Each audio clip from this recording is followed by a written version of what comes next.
E aí, galera, estamos de volta. Vamos falar aí sobre um último tema desses temas que a gente escolheu para fazer uma revisão para a Baiana, que é sobre educação, não é?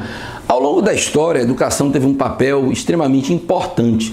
Basta se ver lá nas civilizações da antiguidade, na antiguidade oriental, que a educação era um elemento fundamental do poder, né? Como é até hoje. Então, as classes sacerdotais, as classes que detinham o poder do conhecimento, eram as classes que efetivamente exerciam o poder. Lembre, por exemplo, que os sacerdotes no Egito Antigo, Mesopotâmia, nas civilizações do Oriente Médio Antigo, né, eram justamente as pessoas mais intelectualizadas e por isso eram aqueles responsáveis por, estudando os fenômenos naturais, darem uma explicação religiosa, evidentemente, a esses fenômenos naturais, e eles conseguiam, através desse conhecimento, manipular as pessoas, não é? Eles sabiam, por exemplo, quando é que a chuva acontecia, quando é que uma enchente ia acontecer, e eles previam isso, dizendo que estavam tendo comunicação com os deuses, quando na verdade era o conhecimento sobre a regularidade dos fenômenos naturais. Na Grécia, a gente vai ter esse conhecimento de uma forma muito interessante, porque a Grécia é a primeira civilização, sobretudo em Atenas, onde a educação passa a ser tão valorizada que as escolas eram frequentadas por um grande número de pessoas, sobretudo os mais ricos, não é? Mas até o povo tinha uma escola muito interessante, que era, aliás, eu diria duas escolas muito interessantes. Primeiro, os debates públicos, não é? Então, políticos, filósofos se apresentavam na praça, sobretudo na grande praça de Atenas, que era a Ágora, e muitas vezes esses discursos dos filósofos eram ouvidos por pessoas do povo e que, através desses discursos ou desses debates, né, essas pessoas aprendiam. E outra forma muito interessante de aprender conhecimento na Grécia era o teatro. Não é? O teatro foi um elemento de educação muito importante, sobretudo um elemento de crítica à sociedade, de crítica ao poder dos ricos, não é? A predominância dos poderosos na sociedade. Então, o teatro foi muito importante na sociedade grega, sobretudo ateniense, como elemento de conscientização. Lembre que essa questão da educação era tão importante que você tinha a figura do pedagogo, pedosgogie, em grego, o escravo que acompanhava a criança, o escravo que era responsável pela educação da criança, a própria questão da existência do mestre, daquele mais velho, não é? Mestre, magister, significa 3 vezes mais idade, ou seja, aquela pessoa que tendo mais idade tinha mais conhecimento e orientava o seu aluno, não é? Então, essa visão do conhecimento, dessa visão da educação como um elemento formativo, foi essencial na Grécia, e esse amor pela educação, em grande parte, passa para a civilização romana, não é? E uma questão fundamental que você vê entre as classes superiores de Roma era justamente o preparo à educação, não é? Daí aquela frase que ficou famosa, mens sana in corpore sano, não é? Uma mente sã, ou seja, uma mente educada num corpo são, num corpo forte, num corpo bem tratado. A invasão dos povos bárbaros no final da Idade Antiga, no início da Idade Média, vai pôr em xeque muito dessa questão da educação, né? Os povos bárbaros, em matéria educacional, eram bastante atrasados, não havia uma educação formal, e foi a Igreja Católica quem conseguiu, aos poucos, recuperar essa questão da valorização da educação, sobretudo a partir do movimento escolástico, com São Tomás de Aquino, não é? Com a filosofia escolástica que procurava conciliar a razão com a fé. Então, as universidades vão nascendo, sobretudo a partir do século XIII. Então, tudo isso vai colaborando para que, aos poucos, a educação volte a ser revitalizada já na segunda metade da Idade Média. Na Idade Moderna, a gente vai ter um movimento extremamente importante para a educação, que foi justamente o movimento iluminista, não é? Então você vai ter a pedagogia moderna com um prussiano, um alemão, diríamos hoje, chamado Föppel. Esse cara foi um elemento fundamental no processo da evolução da educação. É aí, durante o movimento iluminista, que se percebe a importância da educação como elemento formador, não só das classes ricas, mas da grande maioria da população, para que essa população encontrasse condições para se tornar potencialmente ativa, capaz de promover progresso.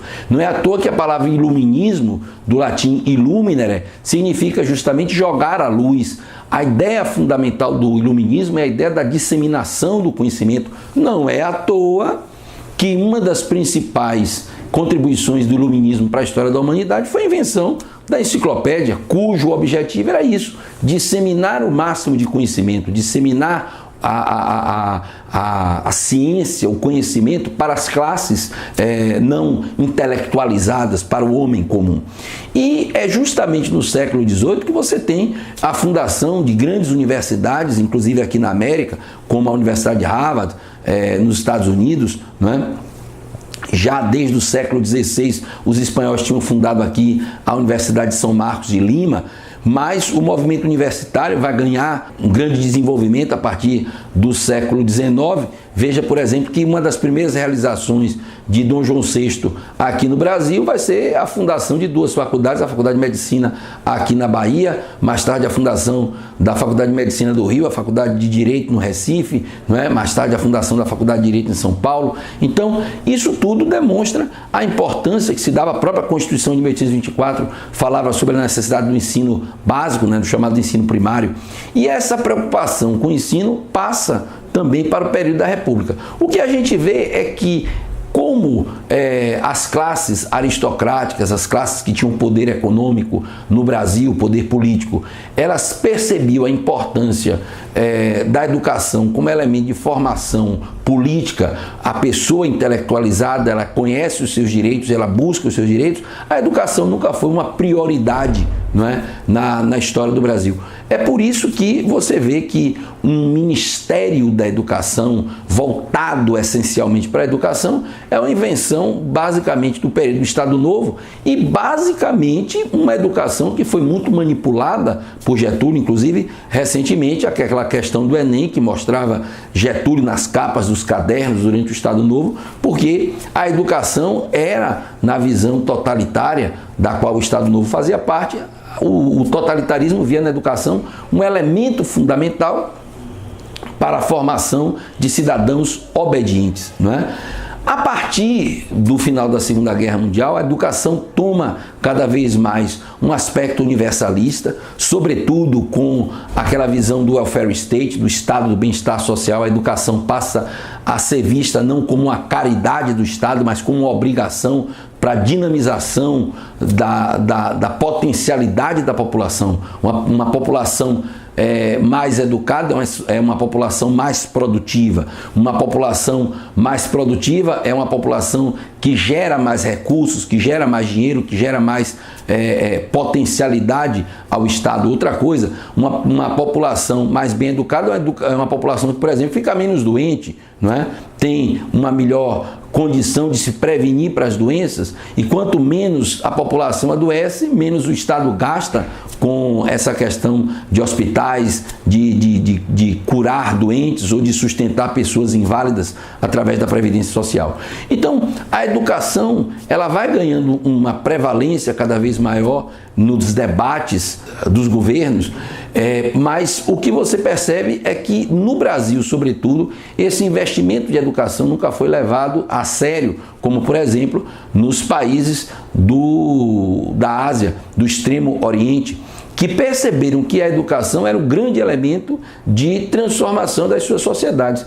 E aí a gente lembra, por exemplo, o caso da Coreia, que foi um país da Coreia do Sul, que fez um investimento absurdo em educação e conseguiu, na década de 60, reverter um estado de miséria em que a sua população vivia. Outro caso de sucesso foi justamente o caso aqui do Chile, que também nas décadas de 80, 70, 80, fez grandes investimentos em educação e conseguiu se transformar num dos melhores IDHs da América. O que a gente espera é que essa consciência, que muitas vezes a gente vê a lei no Brasil apenas no papel, essa consciência se torne uma prática dos nossos governantes. Certo, galera? Então, como essa é a nossa última aula, eu quero desejar a vocês uma excelente prova. Amanhã você vai lá e arrebente.